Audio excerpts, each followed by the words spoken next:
सम्पत्ति जीवनमा पायो भनेर खुसी भइहाल्ने कारण त पटक्कै देख्दिनँ।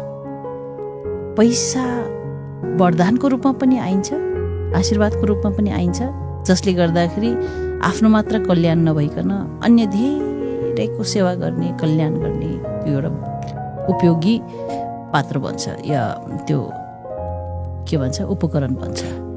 नत्र भने श्रापको रूपमा जीवनमा यो पैसा सम्पत्ति भित्रियो भने यसले भए नभएको दुःखको जड त्यसैले बनाउँदो रहेछ। अरूको मनमा पाप जगाउने कारक पनि त्यही बन्दो रहेछ।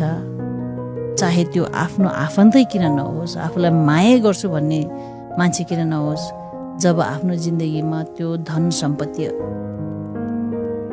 धेरै मात्रामा आइपुग्दाखेरि त्यसले निम्त्याउने भनेको यदि तपाईँको त्यो सोचमा, कर्ममा सेवा र कल्याण भाव भएन भने त्यो श्राप बन्दो रहेछ। अहिले धेरैभन्दा धेरै उदाहरणहरू यो समाजमा अहिलेको समयमा देख्न पाइन्छ।